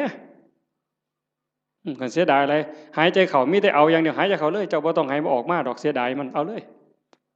อนุญาตเดี๋ยวเจ้าสิฮู้ว่ามันสิเป็นหยังหายใจเข้ามันก็ต้องออกมาแล้วก็ต้องเข้าคือกันแต่บ่มีผู้ใดเสียดายบ่ติดยึดบ่ผูกยึดบ่ถือมั่นในลมหายใจเข้าหายใจออก การเป็นการอยู่ในชีวิตประจำวันก็คือทำดีนี่ต้องเฮ็ดละชั่วก็ต้องละชั่วทำดีสร้างบุญสร้างกุศลเฮ็ดไปซอยเหลือโลกซอยเหลือสังคมวัดว่าบ้านเมืองชุมชนที่เฮาอยู่เฮ็ดไปเถาะทำดีไปเถาะนั่นคือบุญนั่นคือพลังนั่นคือสมบัติที่สิส่งจิตวิญญาณไปสู่ที่ดีที่งามมีสุคติสวรรค์เป็นต้นแต่คันเฮาฝึกปล่อยฝึกว่างจิตสิโล่งโปร่งเบาใกล้พุทธะเข้าไปเรื่อยๆใกล้พระพุทธเจ้าเข้าไปเรื่อยๆคันเบาเท่าใดแห่งขึ้นสูงเด้จิตเบาจากความยึดมั่นถือมั่นเบาจากความยึดถือความเป็นตัวเป็นตนนั่นไก่พระพุทธเจ้าเพิ่นเว้าเป็นอุปมาว่าประตูพระนิพพานเฮาสิเข้าไปเมืองนิพพานได้จะต้องเฮ็ดโตน้อยๆความรู้สึกว่าเป็นตัวเป็นตนมันต้องน้อยอีหลีน้อยส่ำใดน้อยส่ำเพิ่นว่าผมเส้นหนึ่งนี่ผมเฮานี่เส้นหนึ่งนี่พาออกเป็น8ซีกกลับเมื่อนี่ไม่ออกก็ลองไปพาเบิ่งเด้อพาผมเฮาเส้นหนึ่งให้มันได้8ซีกพาทั้งยาวนี่ให้มันได้8ซีกผม1 ใน 8นะ8ใน1นั่นเส้นเดียวพาเป็น8ซีกเอามาซีกหนึ่งจังแง่เข้าไปในหูประตูพระนิพพานได้ความรู้สึกเป็นโตเป็นตนเป็นกูนี่นะบอกภาษาเฮากูเป็นยามึงตัวกูเป็นแม่มึงตัวกูเป็นแม่เฒ่ามึงตัวให้มันเหลือน้อยซ้ำกับผมเส้นหนึ่งพาเป็น8ซีกจังสิเข้าประตูพระนิพพานไปหาพระพุทธเจ้าได้จังซั่นการทำลายความเห็นแก่ตัวแบบเอาของคนอื่นอันนั้นย้อนโลภย้อนโกรธพานแต่เห็นย้อนคุณงามความดีอยากได้ชื่ออยากได้เสียงต้องถูกย่องต้องถูกย่อต้องถูกประกาศต้องถูกสรรเสริญจังแม่นอันนั้นก็ได้ไปแค่สวรรค์ได้แค่ทานแต่บ่ทันฮอดจาคะคันสลัดออกบ่ต้องมีก็ได้ชื่อบ่ต้องย่องก็ได้แต่ว่าข่อยสำบายใจข่อยได้บูชาพระพุทธเจ้าข่อยก็มีความสุขข่อยก็ได้เป็นสมบัติยิ่งให้ออกไปเท่าใดก็คือกับทมน้ำลายเพิ่นเปรียบจังซี่คือกับทมน้ำลายบ่เสียดายพระเจ้ามหากัปปินะพระเจ้ามหากัปปินะเป็นพระเจ้าแผ่นดินจ้างคนเด้ทุกมื้อจ้างทหารนี่ออกประตูเมือง4ทิศตะเว้นออกตะเว้นตกเหนือใต้เพื่อไปสืบข่าวพระพุทธพระธรรมพระสงฆ์เป็นเวลา40กว่าปีแต่อาตมาจำบ่ผิด40กว่าปีบ่ได้ยินข่าวนี่แต่ก็เสียมื้อละหมื่นเนี่ยจ้างคนบัดมื้อนึงเพิ่นไปประพาสป่าไปชมสวนนี่ล่ะคันแม่นหมอลำก็ได้พระเจ้าแผ่นดินไปชมสวนดอกไม้เห็นพ่อค้ากลุ่มหนึ่งมานั่งพักอยู่ท่าทางคือเมื่อยเพิ่นก็เลยไปถามหมู่เจ้ามาแต่ไสมาจากไสมาจากสาวัตถีคือราชคฤห์นี่แหละมีข่าวดีหยังมาบอกบ่มีหยังดอกเพิ่นว่าฮู้แต่ว่าตอนนี้พระพุทธเจ้าเกิดขึ้นแล้วสลบเลยฟื้นขึ้นมาไหมมีหยังอีกเนี่ยพระธรรมสลบฟื้นขึ้นมาอีกนอกจากพระพุทธพระธรรมแล้วมีหยังอีกพระสงฆ์สลบเฮ็ดจังไดบัดนี้ให้เลขานั่นเขียนหนังสือทันทีเฮาสิสละบวชขอให้พระนางอโนชาพระราชินีนี่ครองราชสมบัติจากเฮาต่อไปเลยเฮาจะบวชแล้วบ่กลับอีกแล้วก็มอบรางวัลให้กับพ่อค้ากลุ่มนี้300,000 300,000กหาปณะข้าบอกว่าพระพุทธเจ้าเกิดขึ้น100,000พระธรรม100,000พระสงฆ์100,000ให้เอาไปเลยแล้วครองราชเลยจากนั้นก็ไปเลยออกบวชพวกพ่อค้านี่ก็มันก็ดีที่บัดนี้เนาะบ่ได้เฮ็ดหยังภาษาเอามาเว้าซื่อๆซ้ำนี่เว้ยได้300,000ถือศาลนี่ไปแจ้งกับพระนางอโนชาเขาก็ว่าเป็นบ้าเป็นหยังจังสิได้หลายปานนั้นเว้าให้ฟังเบิ่ง เขาบอกเพิ่นพระเจ้าแผ่นดินไปบวชแล้วเพิ่นได้ยินจังซี่เพิ่นก็เลยสร้างมาแนวนี้พระพุทธเจ้าพระธรรมพระสงฆ์พระนางอโนชามีความรู้สึกว่าเป็นหยังคือให้หน่อยแท้มันเป็นข่าวประเสริฐปานนี้พระนางอโนชาเพิ่มให้พระพุทธ300,000พระธรรม300,000พระสงฆ์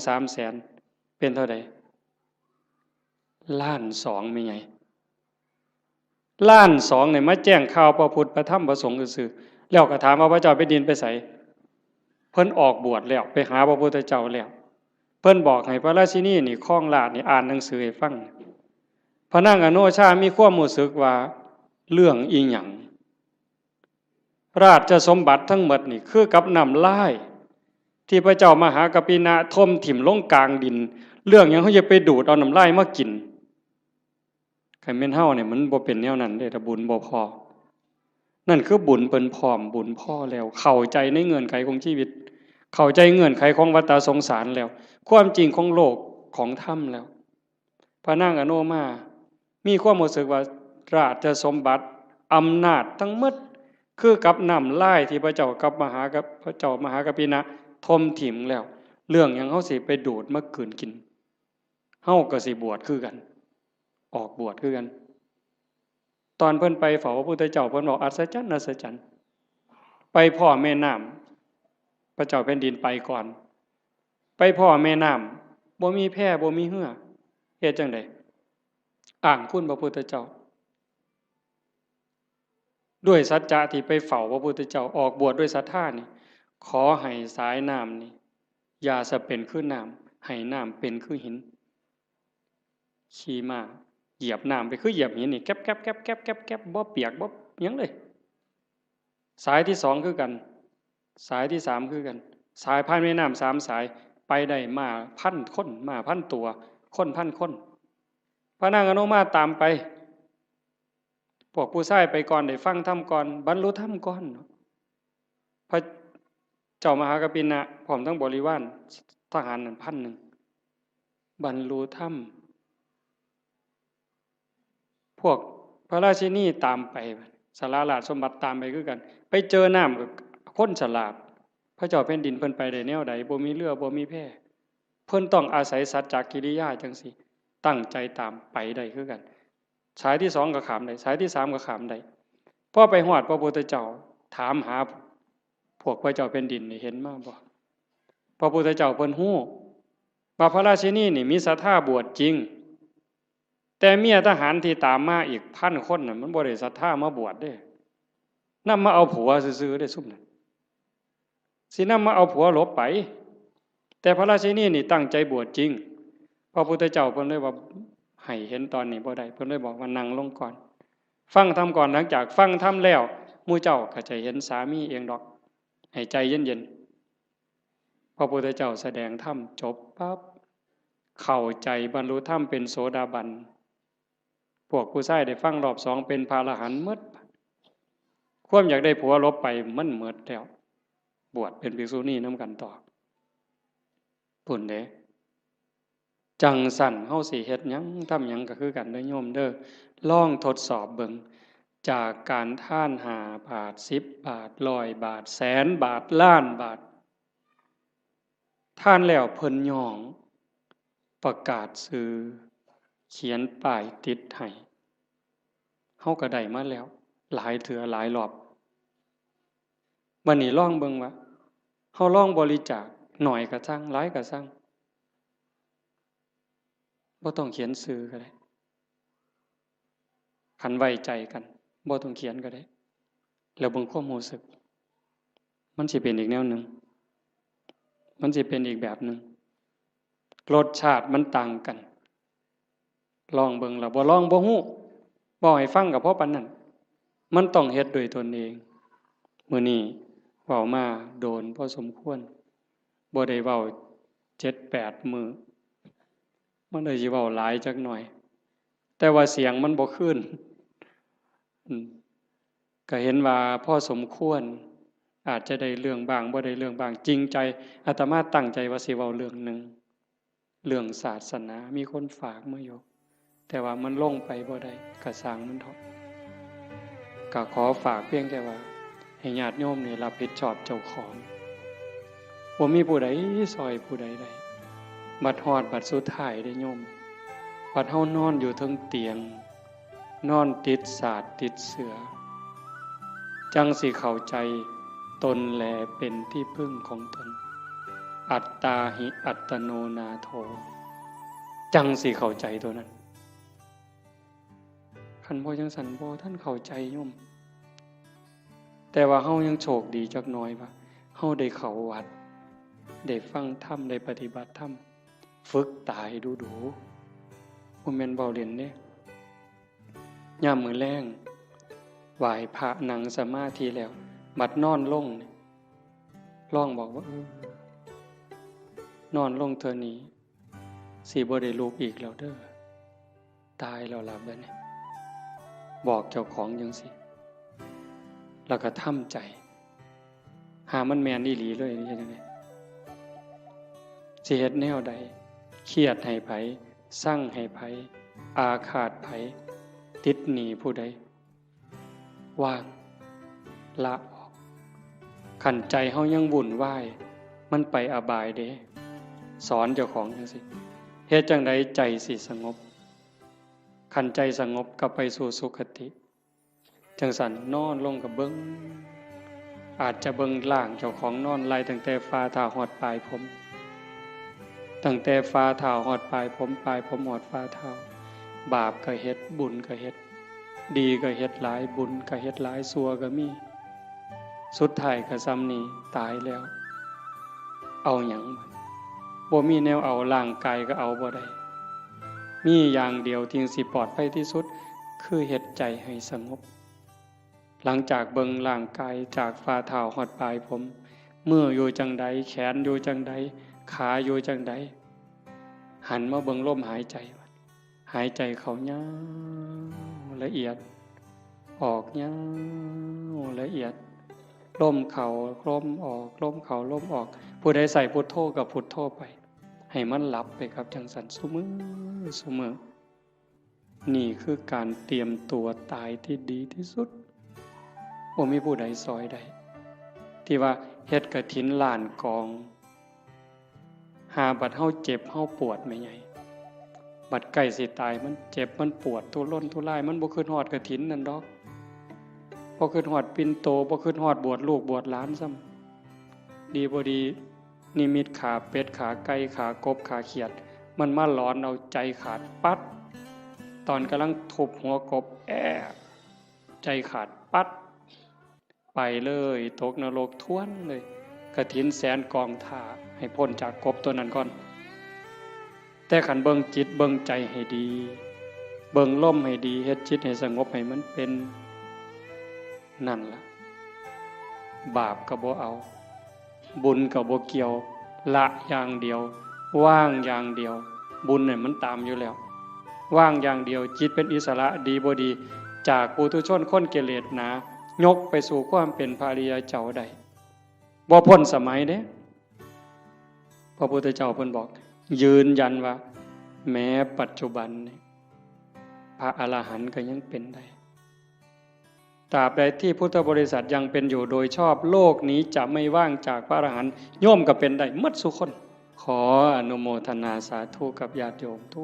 ทุกคนทุกท่านก็ขอรัตนาอ้างอิงอำนาจแห่งคุณพระศรีรัตนตรัยคุณของพระพุทธเจ้าพระธรรมพระสงฆ์และอำนาจแห่งบุญกุศลคุณงามความดีที่มีทั้งหมดทั้งมวลในสากลและจักรวาลจงหลอมรวมเป็นตบะเป็นเดชะเป็นพลวปัจจัยเอื้ออำนวยหนุนส่งให้ท่านทั้งหลายจงเป็นผู้แกล้วกล้าอาจหาญร่าเริงในการสร้างบุญสร้างกุศลสร้างคุณงามความดีให้ยิ่งขึ้นไป